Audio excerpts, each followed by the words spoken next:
कृष्ण कृष्ण हरे हरे हरे राम राम हरे हरे कृष्ण कृष्ण कृष्ण हरे हरे राम राम हरे హరే కృష్ణ హరే కృష్ణ అందరికి. సో ఈరోజు భక్తి సదాచార్ క్లాస్కి మీ అందరికీ కూడా ఇస్కాన్ శ్రీ శ్రీ రాధా గోవింద ఆలయము మంగళూరు కర్ణాటక తరపున స్వాగతం తెలియచేస్తూ ఉన్నాము. సో ఈ భక్తి సదాచార్ అనేటువంటి ఈ క్లాసులో మనము గత 2 వారాలుగా భీష్మదేవ ప్రార్థనల గురించి చూస్తూ ఉన్నాము. సో మరికొన్ని ప్రార్థనలు ఆ భీష్ముడు దేవాది దేవుడైనటువంటి శ్రీకృష్ణుణ్ణి ప్రార్థించినటువంటి ప్రార్థనలను మరికొన్నింటిని ఈరోజు క్లాసులో చూద్దాము. ఓం అజ్ఞానతిమిరాంధస్య జ్ఞానాంజనశలాకయా చక్షుర్మిలితం యేన తస్మై శ్రీ గురవే నమః. శ్రీ చైతన్య మనోభీష్టం స్థాపితం యేన భూతలే స్వయం రూపః కదా మహ్యం దదాతి స్వపదాంతికం. వందేహం శ్రీ గురు శ్రీయుతపదకమలం శ్రీ గురూన్ వైష్ణవాంశ శ్రీరూపం సాగ్రజాతం సహగణ రఘునాథాన్వితం తం సజీవం సాద్వైతం సావధూతం పరిజన సహితం కృష్ణ చైతన్య దేవం శ్రీ రాధా కృష్ణ పాదాన్ సహగణ లలిత శ్రీ విశాఖాన్వితాంశ. నమా ఓం విష్ణుపాదాయ కృష్ణ ప్రేష్టాయ భూతలే శ్రీమతే భక్తి వేదాంత స్వామినితి నామినే. నమస్తే సారస్వతీ దేవే గౌరవాణి ప్రచారిణే నిర్విశేష శూన్యవాది పాశ్చాత్యదేశతారిణే.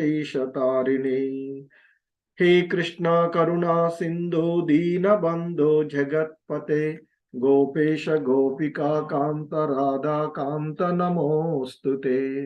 తప్త కాంచన గౌరాంగీ రాధే బృందావనేశ్వరి వృషభానుసుతే దేవి ప్రణమామి హరిప్రియే. వాంఛాకల్పతరుభ్యశ్చ కృపా సింధుభ్య ఏవ చ పతితానాం పావనేభ్యో వైష్ణవేభ్యో నమో నమః.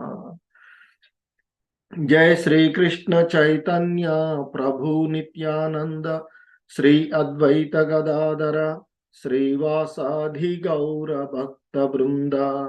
హరే కృష్ణ కృష్ణ కృష్ణ హరే హరే హరే రామ రామ రామ హరే హరే. హరే కృష్ణ కృష్ణ కృష్ణ హరే హరే హరే రామ రామ రామ హరే హరే. హరే కృష్ణ. సో హరే కృష్ణ అందరికీ. మనము ఈరోజు ఈ క్లాస్లో భీష్మ దేవుని యొక్క ప్రార్థనలు అనేటువంటి అంశాన్ని చూస్తూ ఉన్నటువంటిది. హరే కృష్ణ.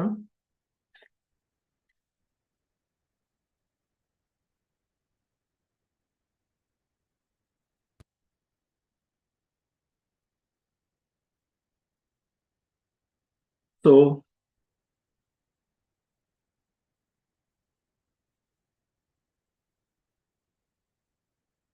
ఆ భీష్ముడు ప్రార్థించినటువంటి ప్రార్థనలో కొన్నింటిని గత క్లాస్లో మనం చూసినటువంటివి ఇక్కడ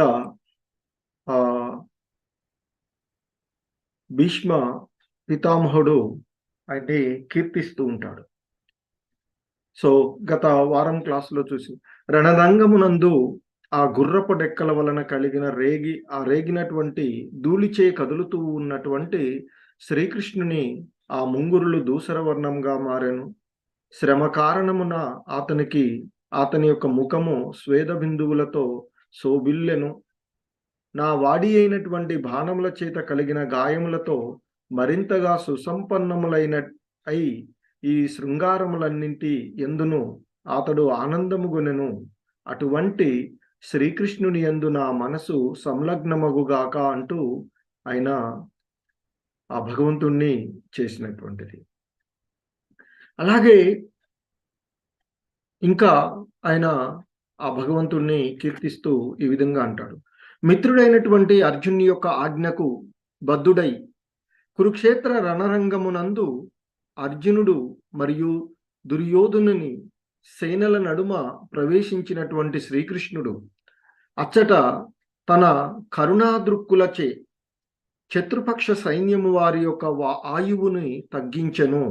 కేవలము శత్రువును వీక్షించుట ద్వారానే అట్టి కార్యము కావించినటువంటి ఆ శ్రీకృష్ణుని యందు నా మనసు ఏకాగ్రత చెందునుగాక అంటూ కీర్తించినటువంటి ఆ కీర్తనలను మనము ఆయన్ని చూసినటువంటిది గత వారం క్లాసులలో. సో ఇక ఈరోజు మరికొన్ని శ్లోకాల్లో భీష్మ పితామహుల యొక్క కీర్తనలు చూసినట్లయితే, సో ఇంకా ఈ విధంగా ఆ భీష్ముడు దేవాది దేవుడైనటువంటి శ్రీకృష్ణ భగవానుల వారిని కీర్తిస్తూ ఉన్నటువంటి వ్యవహిత పృతనాముకం నిరీక్ష్య స్వజన వదాద్విముఖస్య దోషబుద్ధ్యా కుమతి మహారదాత్మ విద్యయా యః చరణరతి పరమస్య తస్య మే అస్తు. ఇంకా ఆ భీష్మ పితామహుడు ఆ కృష్ణ భగవానుల వారిని ఈ విధంగా కీర్తిస్తూ ఉన్నాడు.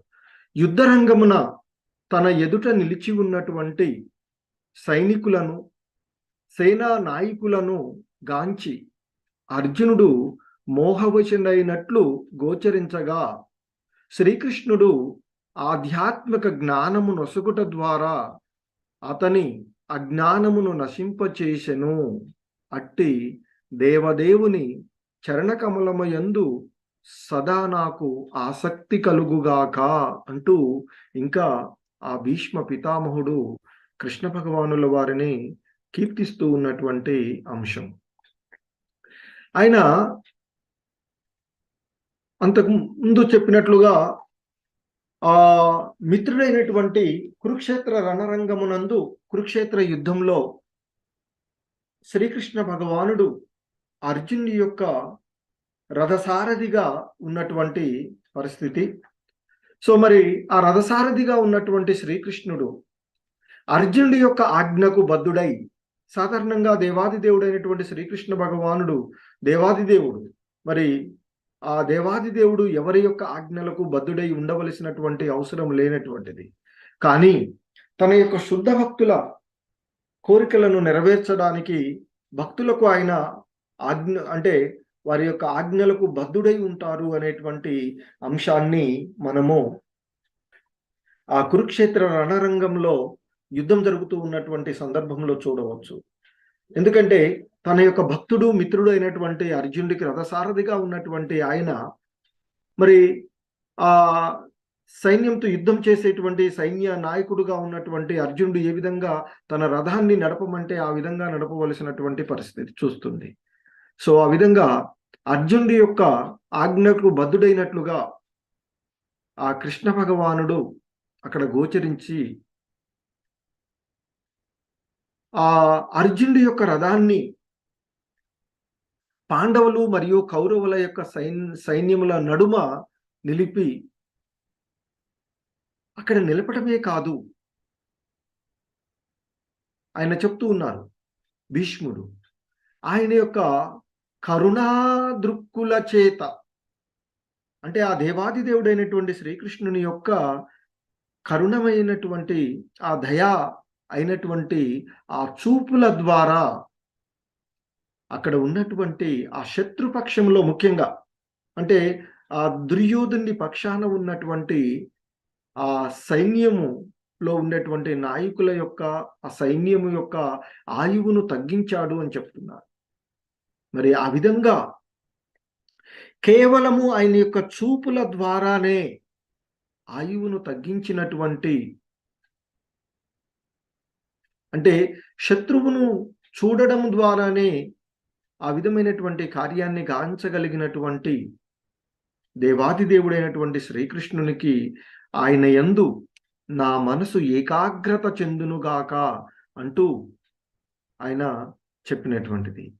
అలాగే ఇంకా అంటున్నాడు, వ్యవహిత పృతనాముఖం నిరీక్ష్య స్వజనవది విముఖస్య దోషబుద్ధ్యా కుమతి మహరదాత్మ విద్యయాయ చరణరతి పరమస్య తస్య మే అస్తు. అంటే యుద్ధరంగమున తన ఎదుట నిలిచి ఉన్న సైనికులను, సేనా నాయకులను గాంచి అర్జునుడు మోహవశమైనట్లు గోచరించగా శ్రీకృష్ణుడు ఆధ్యాత్మిక జ్ఞానమును వసగటము ద్వారా అర్జునుడిలో ఉన్నటువంటి అజ్ఞానాన్ని నశింపచేశాడు. మరి ఆ విధంగా ఆ అజ్ఞానాన్ని నశింపచేసేటువంటి దేవాది దేవుడి యొక్క చరణ కమలములయందు సదా నాకు ఆసక్తి కలుగుగాక అంటూ భీష్మ పితామహుడు ఆయనని కీర్తిస్తూ ఉన్నటువంటి అంశము. సో ముఖ్యంగా ఆ కురుక్షేత్ర యుద్ధ రంగంలో అర్జునుడు తన రథాన్ని ఇరు సైన్యాల మధ్యలో నిలుపవయ్యా, తద్వారా నేను ఎవరెవరితో యుద్ధం చేయవలసి ఉన్నదో చూచెదను అని చెప్పగా అక్కడ తీసుకువెళ్ళి చూస్తాడు. సో ఆ విధంగా మరి ఆ రథాన్ని ఇరు సైన్యాల మధ్యలో నిలిపినప్పుడు అక్కడ ఉన్నటువంటి బంధువులను, మిత్రులను, ముఖ్యంగా అక్కడ ఉన్నటువంటి ద్రోణులు, భీష్ముడు, అలాగే మామలు, మేనమామలు, కొడుకులు, మనుమళ్ళు, తాతలు, వీళ్ళందరినీ చూసినటువంటి అర్జునుడు మోహానికి గురి అయినట్లుగా మనకి తెలుస్తూ ఉన్నటువంటి అంశం. ఆయన కూడా చెప్తాడు, భగవద్గీతలో అర్జునుడు అంటాడు, కార్పణ్య దోషోపహత స్వభావ అంటూ చెప్తాడు. ఇక్కడ నా వాళ్ళు, నా బంధువులు అనేటువంటి మోహం కారణంగా నేను నా కర్తవ్యాన్ని మర్చిపోయానయ్యా. మరి నాకు ఏది సరి అయినదో నాకు అది బోధించు, నేను నీకు శరణాగతుడను అంటూ అర్జునుడు శరణాగతుడవుతాడు. అంటే ఇక్కడ భీష్ముడు చెప్తూ ఉన్నటువంటి ఆ యుద్ధ రంగమునందు నిలిచి ఉన్నటువంటి సైనికులను, సేనా నాయకులను గాంచినటువంటి అర్జునుడు, అంటే అక్కడ ఉన్నటువంటి వాళ్ళందరూ కూడా, ఎందుకంటే ఇక్కడ యుద్ధం జరుగుతూ ఉన్నటువంటిది దాయాదుల మధ్య జరుగుతూ ఉన్నటువంటి యుద్ధం, అన్నదమ్ముల పిల్లల మధ్య. ధృతరాష్ట్రుడు, పాండురాజు అన్నదమ్ములు, మరి ఒకే వంశానికి చెందినటువంటి ఆ కురు వంశస్థులైనటువంటి కౌరవులకు, పాండవులకు మధ్య జరుగుతూ ఉన్నటువంటి యుద్ధం. సో కనుక అక్కడ ఉన్నటువంటి వారందరినీ చూడగానే, ఆ సైనికులను, సేనా నాయకులందరినీ చూడగానే అర్జునుడు మోహానికి గురి అయినట్లుగా తెలుస్తూ ఉన్నటువంటిది. ఆ విధంగా మోహానికి గురి అయినటువంటి అర్జునుడు దేనివల్ల మోహానికి గురి అయ్యాడు? అజ్ఞానం వలన అనేటువంటి అంశంగా ఇక్కడ. సో కాబట్టి అటువంటి అర్జునుడు, వాస్తవానికి అర్జునుడు శుద్ధ భక్తుడు, నరనారాయణుడుగా ఉన్నటువంటి వాడు. సో అర్జున్ని బేస్గా చేసుకొని మనకి మానవాళికి అవసరమైనటువంటి ఈ ఆధ్యాత్మిక జ్ఞానాన్ని బోధించుటకే ఆ విధమైనటువంటి లీల, భగవంతుడు లీల అది. సో ఇక్కడ భీష్ముడు చెప్తున్నారు, అక్కడ ఉన్నటువంటి వారందరినీ చూసి మోహ వశుడైనట్లుగా గోచరిస్తూ ఉన్నటువంటి ఆ అర్జునుడికి ఆధ్యాత్మిక జ్ఞానమును ఇవ్వడము ద్వారా అతనిలో ఉన్న అజ్ఞానాన్ని నశింపచేశాడు. మరి అటువంటి దేవదేవుని చరణకమలముల యందు సదా నాకు ఆసక్తి కలుగుగాక. సో అంటే మనలో ఉండేటువంటి అజ్ఞానాన్ని తొలగించి జ్ఞానాన్ని పెంపొందించేటువంటిది ఆ భగవంతుడు. మరి అటువంటి ఆ భగవంతుని శరణు వేడినప్పుడే, ఆ భగవంతుని యొక్క పాద పద్మాలను ఆశ్రయించినప్పుడే అది మనకి సాధ్యమవుతుంది అని చెప్తూ ఉంటుంటారు. సో ఇక్కడ భీష్ముడు చెప్పినట్లుగా రాజులు, సైన్యాధిపతులు సైన్యపు అగ్రభాగాన నిలిచి ఉంటారు అని చెప్తారు. ఎప్పుడు కూడా ముందు వరుసలలో ఉండేవాళ్ళు రాజులు వీళ్ళు. ఇప్పటి పరిస్థితులలాగా కాదు. సో, కాబట్టి అక్కడ ఆ రోజులలో ఉన్నటువంటి రాజులందరూ కూడా ముందు వరుసలో, సైన్యాధిపతులంతా కూడా ముందు వరుసలో వాళ్ళందరిని చూసినటువంటి ఆహ్, కురుక్షేత్ర సంగ్రామం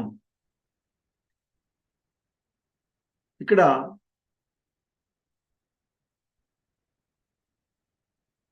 వారు అందరూ కూడా ముఖ్యంగా ఆ కురుక్షేత్ర సంగ్రామంలో చెప్పబడినట్లుగా ద్రోణుడు, భీష్ముడు, అర్జునుడు, దుర్యోధనుడు వంటి ఇరుపక్ష అధినేతలు, అక్కడ ఉన్నటువంటి వాళ్ళందరూ కూడా, భీముడు, అర్జునుడు, ఆ!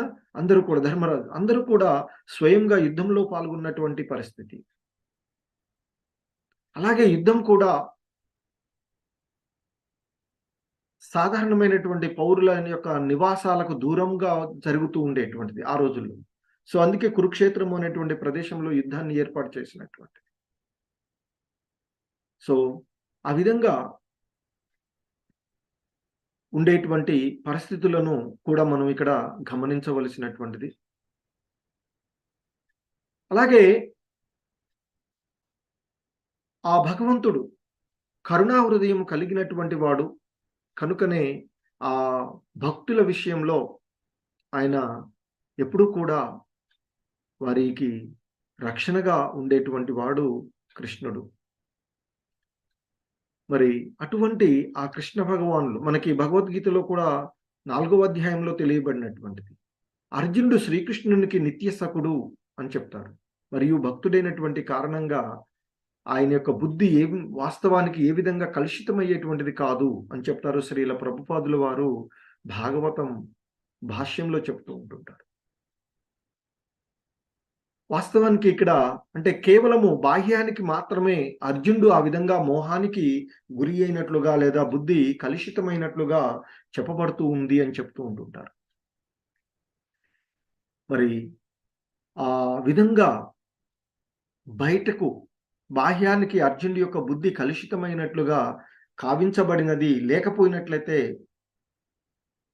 మరి అసత్యమగు భౌతిక దేహ భావనలో, భౌతిక బంధాల్లో తగులుకొని ఉండడి ఈ కలుషితమైనటువంటి బద్ధజీవుల శ్రేయస్సు కొరకై భగవద్గీత ఉపదేశములను కావించుటకు అవకాశమే లభించేటిది కాదు అని చెప్తున్నారు. ఆ విధంగా అర్జునుడు మోహవశుడైనట్లుగా బయటకు గోచరించడం వల్లనే ఈ భగవద్గీత బోధించబడింది అని మనకి శ్రీల ప్రభుపాదులు వారు చెప్తారు. వాస్తవానికి అదే కదా!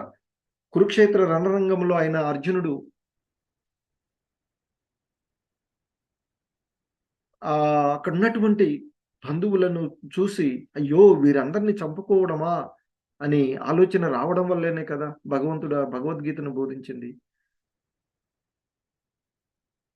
సో, కాబట్టి ఆ విధంగా ఉండేటువంటి ఈ బద్ధజీవులును ఈ జనన మరణ చక్రాల నుండి ఉద్ధరించడానికే భగవద్గీత బోధించబడింది అని చెప్తారు శ్రీల ప్రభుపాదులు వారు. దేహ ఆత్మ భావన నుండి ముక్తులను గావించి భగవానునితో ఆత్మకు గల నిత్య సంబంధమును పునఃస్థాపించడానికే ప్రపంచంలోని బద్ధ జీవులందరికీ భగవద్గీత అందించబడినది అని చెప్తూ ఉంటుంటారు. ఈ మానవాళిని ఉద్ధరించడానికి, జీవన విధానానికి ఒక మాన్యువల్ లాంటిది భగవద్గీత. సో, మరి ఆ భగవద్గీత బోధన రావడానికి అర్జునుడు ఆ విధంగా బాహ్యానికి మోహితుడైనట్లుగా కనిపించడం వల్లనే ఈ భగవద్గీత మనకి అందినది అని చెప్తూ ఉన్నారు శ్రీల ప్రభుపాదులు వారు.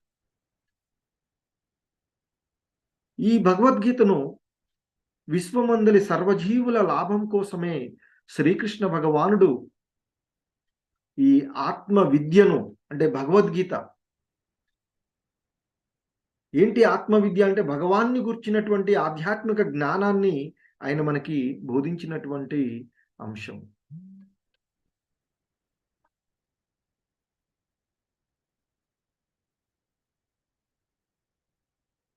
హరే కృష్ణ. సో, ఆ విధంగా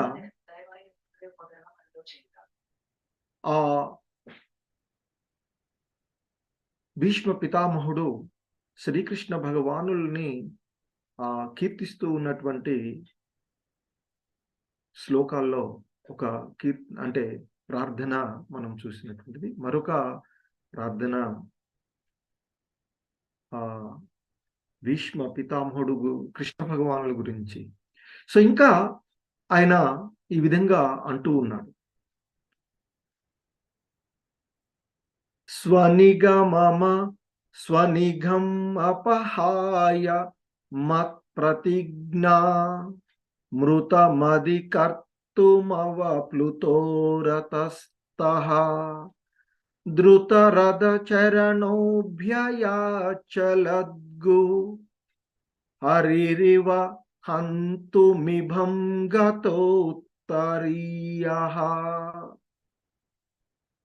సో ఇక్కడ ఇంకా భీష్మ పితామహుడు కృష్ణ భగవానుల్ని ఈ విధంగా ప్రార్థిస్తూ ఉన్నాడు. స్వనిగమం అంటే స్వీయ సత్యసంధతను అపహాయ విడిచిపెట్టి మత్ ప్రతిజ్ఞానాం. సో ఇక్కడ అంటే మత్ ప్రతిజ్ఞ అంటే నా ప్రతిజ్ఞను, ఆ భీష్ముడు చేసినటువంటి ప్రతిజ్ఞ. మృతమధికర్తుమవప్లుతోరతస్తః అంటే ఇక్కడ ఋతం అంటే సత్యము, అది అధికంగా, కర్తుం కావించుటకు, అవప్లుతః కిందికి ఉరికి, ఎక్కడి నుంచి? రతస్తః రథము నుండి. సో ఇంకా అంటున్నాడు ద్రుత రథచరణ అభ్యయాచలద్గుహు. సో అంటే ఇక్కడ ఆ రథము యొక్క చక్రమును వేగంగా అంటే తీసుకొని ధరించి, ధృత అంటే ఇక్కడ ధరించి తీసుకొని, అభ్యయాత్ అంటే వేగంగా చేరను, చలద్గుహు అంటే భూమి కంపించున్నట్లుగా. ఎవరు?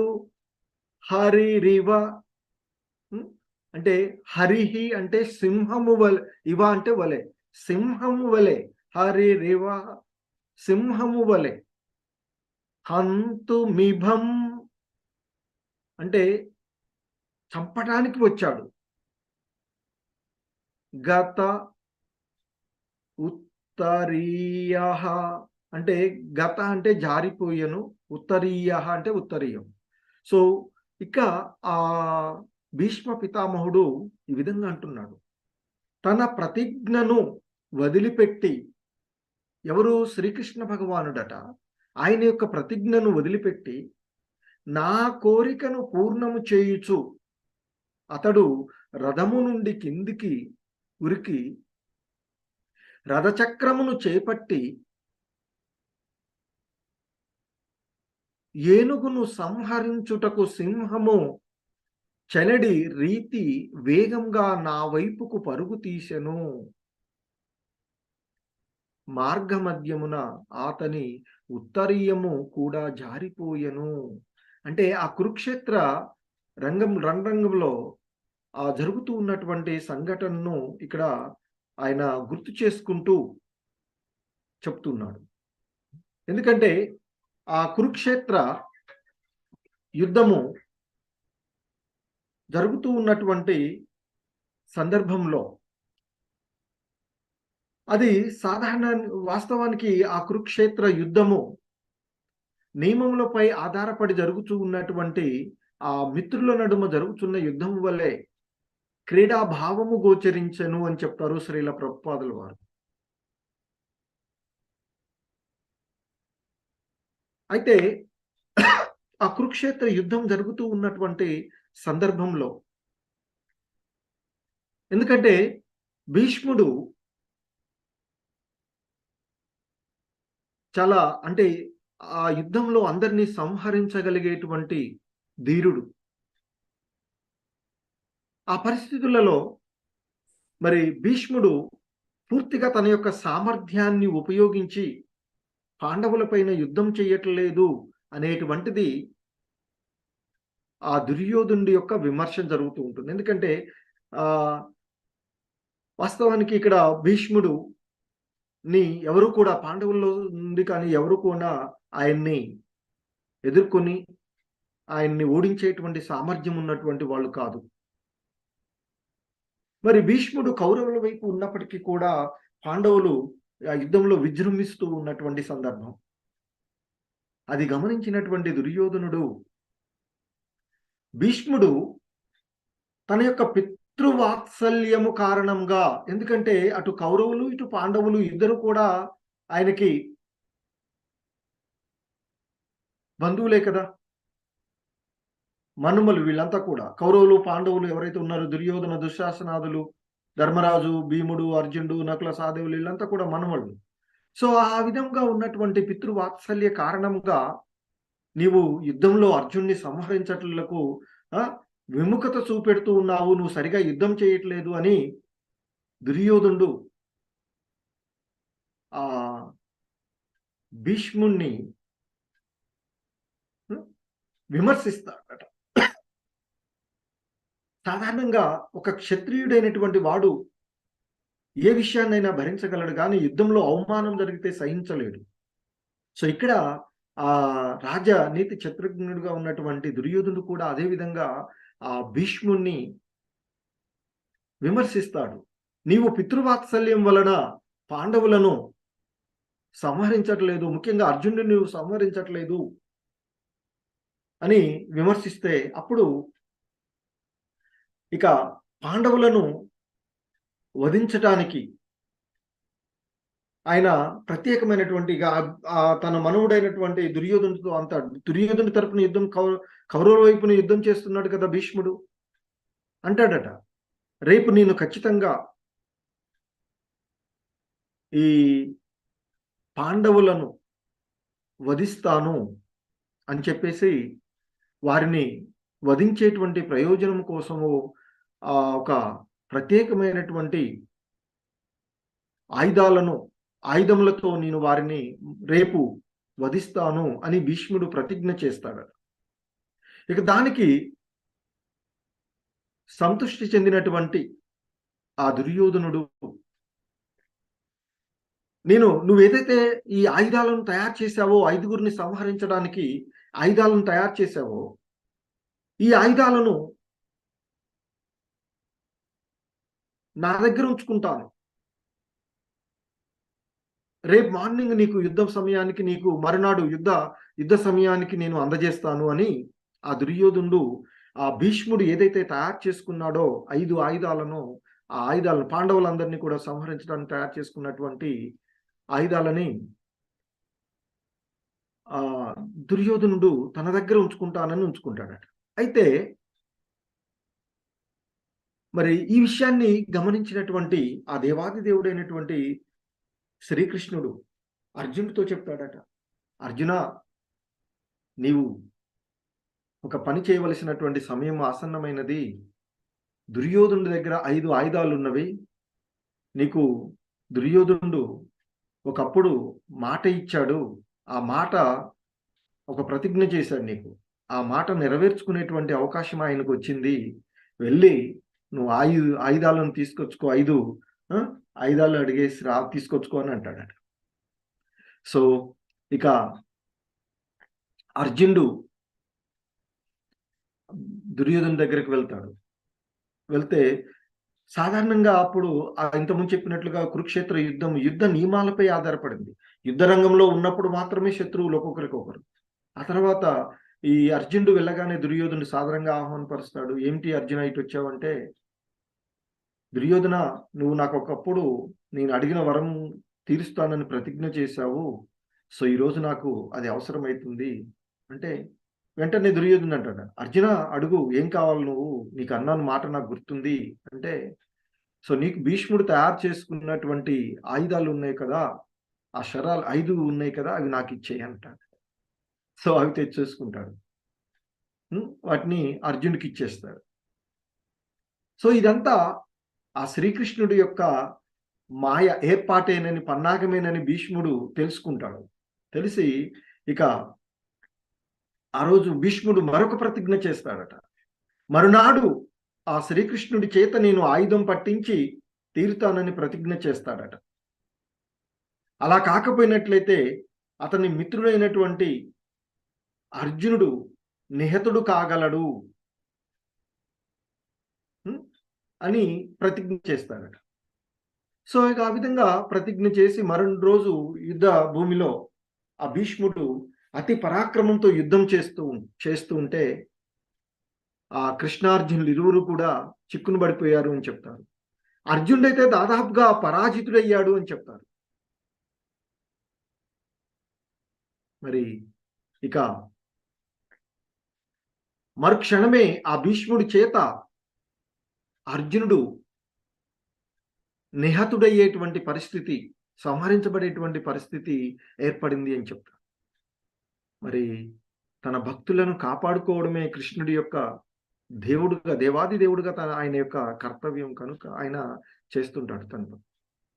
సో వెంటనే ఆ సమయంలో ఆ దేవాది దేవుడైనటువంటి శ్రీకృష్ణుడు తన భక్తుడైనటువంటి భీష్ముని,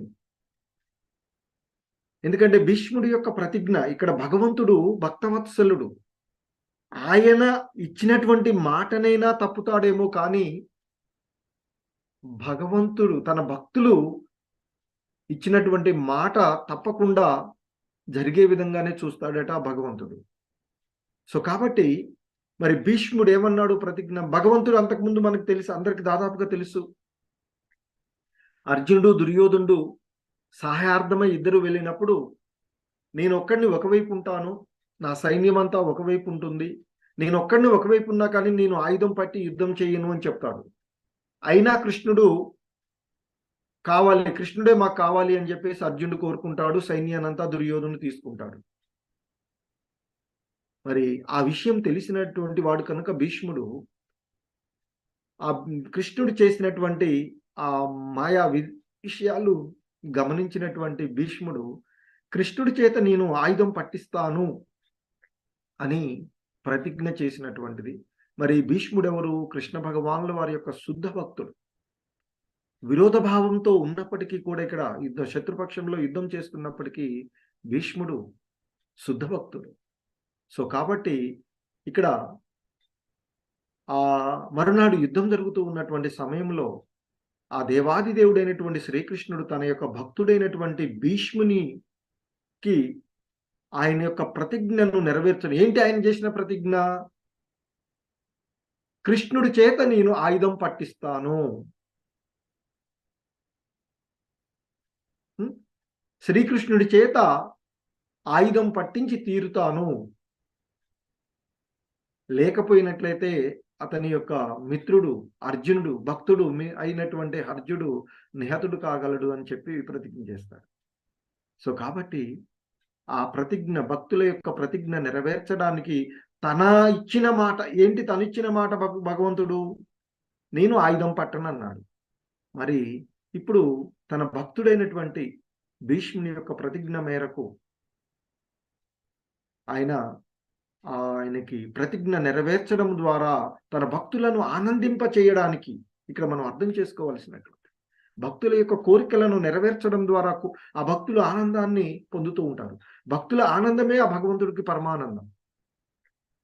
సో కాబట్టి ఆ భీష్ముని యొక్క ప్రతిజ్ఞను నెరవేర్చడం ద్వారా ఆయనకు ఆనందం కలిగించే విధంగా ఆయన భగవంతుడు చేసి భీష్ముని ప్రతిజ్ఞయే తన ప్రతిజ్ఞ కన్నా ముఖ్యమైనది అని భావించి, ఎందుకంటే తాను ఆయుధం పట్టనన్నాడు, భీష్ముడేమో ఆయన చేత ఆయుధం పట్టిస్తాను అని అన్నాడు. కాబట్టి ఆ విధంగా ఆయుధం పట్టిస్తానని తన భక్తుడు చేసినటువంటి ప్రతిజ్ఞను నెరవేర్చడానికి తన ప్రతిజ్ఞను కూడా దేవాది దేవుడు వదిలివేశారు అని చెప్తారు.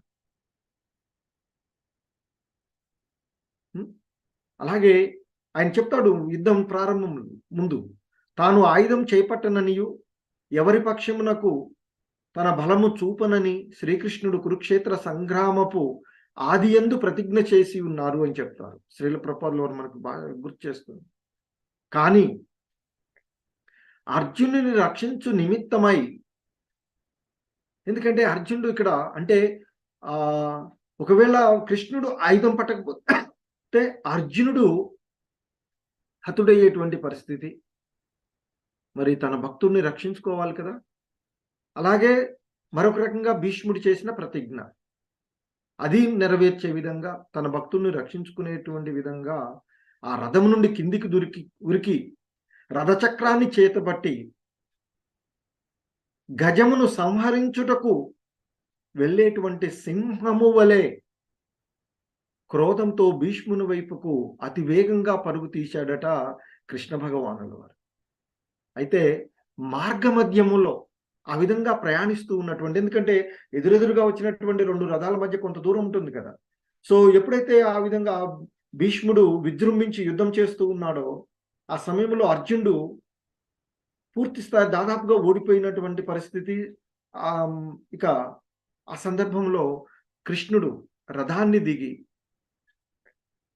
ఆ రథం యొక్క చక్రాన్ని పట్టుకొని ఆయుధం ధరించి, ఏ విధంగా అయితే సింహము గజాన్ని ఏనుగును వెంటాడుతుందో ఆ విధంగా క్రోధంతో భీష్ముని వైపుకు అతి వేగంగా పరుగు తీశాడట కృష్ణ భగవానుడు. ఆ విధంగా పరుగెడుతూ ఉన్నటువంటి సందర్భంలో ఆయన యొక్క ఉత్తరీయం, ఆయన పైన ఉండే కప్పుకునేటువంటి పైప్ అని చెప్పి కండువా ఏదైతే ఉందో అది జారిపోయి ఉత్తరీయం జారిపోయింది అని చెప్పి. సో ఇంకా చెప్తున్నాడు ఇక్కడ భీష్ముడు గుర్తు చేస్తున్నాడు. ఆ విధంగా క్రోధావేశంతో ఉన్నటువంటి అతడు తాను జార విడిచినదేదియో కూడా గమనించలేదట. ఎప్పుడైతే ఆ విధంగా శ్రీకృష్ణుడు భీష్ముని వైపుకు వస్తూ ఉన్నాడో అప్పుడు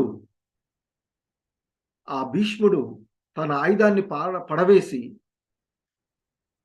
తన ప్రాణనాథుడైనటువంటి శ్రీకృష్ణుడి చేతిలో మరణించడానికి సిద్ధమయ్యాడట. సో అప్పుడు ఇక ఆ రోజు ఆ విధంగా యుద్ధం ముగిసి అర్జునుడు రక్షింపబడ్డాడు అని చెప్తారు. మనకి శ్రీల ప్రభుపాదుల వారు భాగవతం భాష్యంలో చెప్పేటువంటి దాంట్లో భగవానుడే స్వయంగా రథసారథ్యము వహించుచున్నందున అర్జునుడు నిహితుడయ్యేటువంటి అవకాశమే లేదు అనేటువంటి విషయాన్ని, ఎందుకంటే అది తెలుసు భీష్ముడికి. ఎందుకంటే శుద్ధ భక్తుడైనటువంటి భీష్ముడు అది గమనించి ఆ విధంగా చెప్పినటువంటి పరిస్థితి. కానీ శ్రీకృష్ణ భగవానుడు తన స్నేహితుని కొరకు ఆయుధము చేపట్టవలెనని భీష్మదేవుడు వాంఛించి ఉన్నందున ఆ దేవాది దేవుడు అర్జునుని మరణము ఆసన్నమైనట్లుగా అట్టి పరిస్థితి కల్పించాడు అని చెప్తాడు. భీష్మదేవుని ప్రతిజ్ఞ పూర్ణము కావించబడినదని మరియు తాను చక్రము చేపట్టిననియు చూపుటకే భగవంతుడు అతని ఎదుట నిలిచారు అని చెప్తారు. సో ఆ విధంగా కృష్ణ భగవానుడు తన భక్తుల కొరకు, తన భక్తుల యొక్క ప్రతిజ్ఞను నెరవేర్చుటకు ఆయన తన మాటను కూడా, తాను ఇచ్చినటువంటి ప్రతిజ్ఞను కూడా, తన ప్రతిజ్ఞను కూడా వదిలివేస్తారు అని చెప్తారు. సో ఆ విధంగా ఆయన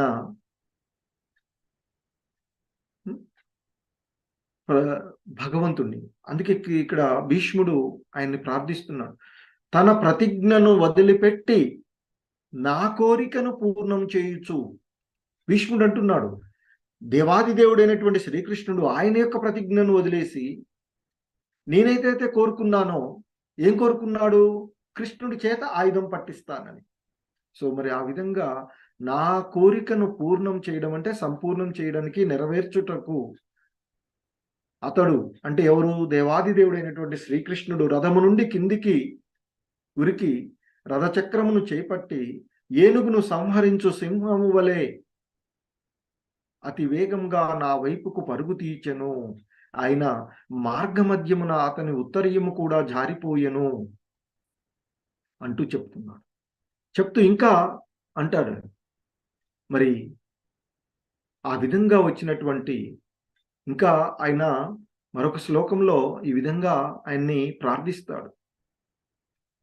సీతా విసికహతో విశీర్ణదంశః క్షతజపరిప్లుత ఆతతాయినో మే సరాస మద్వదార్థం సభవతు మే భగవాన్ గతిర్ముకుందః. సో ఇక్కడ ముకుందః అంటే ఆ ముకుందుడు, ఎవరు అంటే ఇక్కడ ఆయన చెప్తున్నారు, ఆయన భీష్ముడు ఇంకా ఆ భగవంతుణ్ణి అక్కడ ఉన్నటువంటి పరిస్థితి గుర్తు చేసుకుంటున్నాడు. ముక్తి నొసగు ఆ ముకుందుడైన శ్రీకృష్ణ భగవానుడే నాకు పరమగమ్యమగుగాక. సో మరి ఆ భగవంతుడే కదా అందరి జీవుల యొక్క ఏకైక లక్ష్యము. ఆ భగవంతుడే కదా అందరికీ ముక్తినిచ్చేటువంటిది. మరి ఆ ముక్తిని వసిగేటువంటి ముకుందుడైనటువంటి శ్రీకృష్ణ భగవానుడే నాకు పరమగమ్యము అగుగాక. నా యొక్క పరమగమ్యం అంటే మన ప్రతి జీవుడి యొక్క పరమగమ్యము ఆ భగవద్ధామాన్ని చేరుకోవడము, ఆ కృష్ణలోకాన్ని, గోలోక బృందావనాన్ని చేరుకోవడం. కాబట్టి ఇక్కడ భీష్ముడు కూడా, శుద్ధ భక్తుడైనటువంటి భీష్ముడు మరి అది కాకుండా ఇంకేం కోరుకుంటాడు? అదే అంటున్నాడు, ముక్తి నొసగు ముకుందుడైనటువంటి శ్రీకృష్ణ భగవానుడే నాకు పరమగమ్యము అగుగాక. అంటే ఆయనే గమ్యం, ఆయన్ని చేరుకోవడమే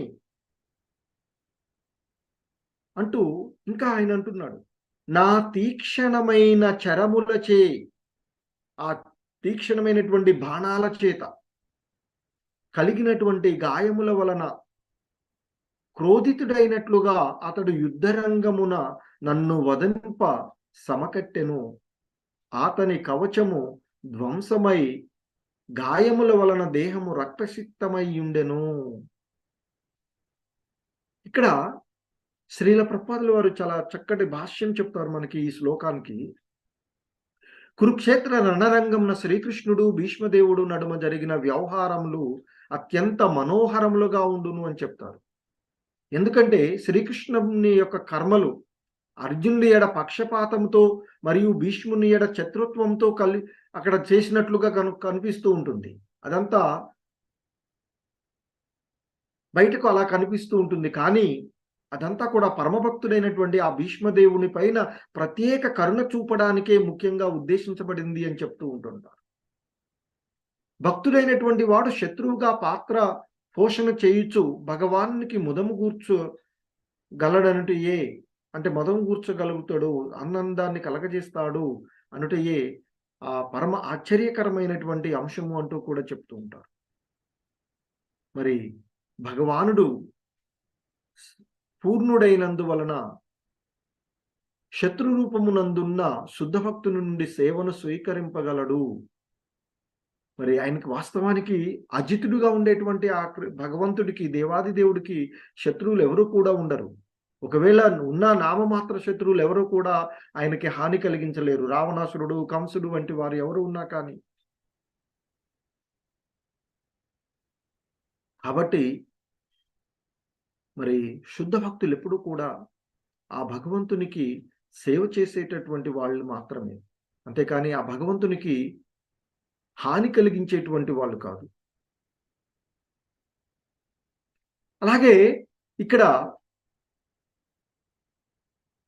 ఇంకా చెప్తారు, ఎప్పుడైతే అర్జునుడు ఆ విధంగా ఉన్నటువంటి పరిస్థితులలో కృష్ణ భగవానుడు రథాన్ని దిగి కిందికి ఉరికి రథచక్రం తీసుకుని భీష్ముడి వైపుకు వెళ్తాడో, అప్పుడు అర్జునుడు ఆయన్ని అడ్డగించడానికి కూడా ప్రయత్నం చేశాడట. అర్జునుడు ఏ విధంగా అడ్డగించినా కూడా కృష్ణ భగవానుడు ప్రియుడు ప్రియురాలిని చేరుటకు ఏగునట్లుగా వెళ్ళినట్లుగా ఆ దేవదేవుడు అడ్డంకులను లెక్క చేయక భీష్ముని చెంతకు పరిగెత్తాడు అని చెప్తారు శ్రీల ప్రభుపాదులు. చూడండి, యుద్ధ రంగంలో ఉండేటువంటి దీంట్లో కూడా ఆయన ఎంత చక్కని మనకి ఇచ్చేస్తుంటారు. అలాగే ఆ శ్రీకృష్ణ భగవానుడు ఈ బద్ధ జీవులందరికీ కూడా ముక్తిదాయకుడు అనడంలో ఎటువంటి సందేహం లేదు అని చెప్తారు. ఎందుకంటే ఇక్కడ భీష్ముడు కూడా ఆయన చేసినటువంటి ప్రార్థనలలో ఆయన అనేటువంటి ఏంటి, ముక్తి నొసగు ముకుందుడైనటువంటి, ఆ ముక్తి నొసగేటువంటి ముకుందుడైన శ్రీకృష్ణ భగవానుడే నాకు పరమగమ్యము అగుగాక. సో శుద్ధ భక్తుడైనటువంటి భీష్ముడు ఈ జీవులందరికీ కూడా, ఈ బద్ధ జీవులందరికీ కూడా ముక్తిదాయకుడు అనడంలో ఎటువంటి సందేహం లేదు అంటూ శ్రీల ప్రభుపాదుల వారు చెప్తారు, భీష్ముడు చెప్పిన దాన్ని బట్టి. అలాగే ఇంకా ఆయన గుర్తు చేస్తారు, ఈ నిరాకారవాదులు ఆయన నుండి కైవల్యమును కోరుకుంటారు. అంటే ఆయన యొక్క ఆ తేజస్సులో కలిసిపోవాలి అని కోరుకుంటూ ఉంటారు. వారి యొక్క అభిలాషను అనుసరించి ఆ దేవదేవుడు వారిని కూడా ఆ విధంగానే అనుగ్రహిస్తూ ఉంటాడు అని చెప్తారు. కానీ ఇక్కడ భీష్మదేవుడు ఆయన ఆ ముకుందుడే నాకు పరమగమ్యము అనడంలో ఇక్కడ భీష్మదేవుడు ఆయన్ని స్వీయ రూపమున గాంచాలి అని కోరుకుంటున్నాడు తప్ప ఆయన యొక్క ప్రకాశంతో, సూర్యుడి యొక్క ప్రకాశంతో ఇక్కడ ఉండేటువంటిది అది బ్రహ్మజ్యోతి అనేది లాంటిది. సో కదా, కాబట్టి ఇక్కడ చెప్తూ ఉన్నటువంటి అంశం ఏంటంటే ఆ భీష్మదేవుడు ఆ భగవంతుడి యొక్క స్వీయ రూపముని కోరుచున్నాడు. అంటే ఇక్కడ శ్రీల ప్రభుపాదులు ఒక మాట చెప్తారు. శుద్ధ భక్తుడు అనేటువంటి వాడు ఎప్పుడు కూడా ఆ విధంగానే అభిలాషిస్తాడు. ఆయన యొక్క స్వీయ రూపాన్ని చూడడానికే కోరుకుంటారు అని చెప్తారు. అదే కదా మనం భగవద్గీతలో కూడా చూస్తాం. 11వ అధ్యాయంలో విశ్వరూప దర్శనంలో అర్జునుడు ఆ విశ్వరూపాన్ని దర్శించి, విరాట్ రూపాన్ని దర్శించిన తర్వాత సంభ్రమాశ్చర్యానికి గురవుతాడు. అదే సమయంలో ఆయన అంటాడు, ఈ రూపాన్ని చూసి నేను సంభ్రమాశ్చర్యాలకు గురయ్యాను. అదే సమయంలో నేను మోహానికి కూడా చెందుతున్నాను. సో కాబట్టి దయచేసి నీ యొక్క పూర్వ రూపాన్ని నాకు చూయించు, ద్విభుజ రూపం. అప్పుడు మళ్ళీ విరాట్ రూపము నుండి చతుర్భుజ నారాయణుడి రూపము, నారాయణ రూపము నుండి తిరిగి శ్యామ సుందరమైనటువంటి ద్విభుజ కృష్ణ రూపాన్ని ఆయనకి దర్శనింపజేస్తాడు అర్జునుడికి. సో కాబట్టి ఇక్కడ మనకి శ్రీల ప్రభుపాదులు వారు గుర్తు చేస్తారు. శుద్ధ భక్తులు ఎప్పుడు కూడా ఆ భగవంతుని యొక్క అంటే శ్యామసుందర రూపాన్ని, ఆ స్వీయ రూపాన్ని కోరుకుంటారు. అంతేకాని మరి ఇతర ఏ రూపం పైన వారు ఆ విధంగా ఆలోచించరు అని చెప్తూ ఉంటారు. ఇక్కడ భీష్ముడు కూడా ఆ విధంగానే తనకు ఆ భగవంతుని యొక్క ముక్తిని వసగేటువంటి ఆ ముకుందుడైనటువంటి శ్రీకృష్ణ భగవానుడి ఆయన యొక్క పరమగమ్యము, నా యొక్క పరమగమ్యము ఆ విధంగానే ఉండాలి అని కోరుకుంటూ ఉన్నట్లుగా ఆయన ప్రార్థిస్తూ ఉన్నటువంటి ప్రార్థన మనం చూసినటువంటిది. హరే కృష్ణ. హరే కృష్ణ. అందరికీ ధన్యవాదాలు. సో నెక్స్ట్ క్లాస్లో మరికొన్ని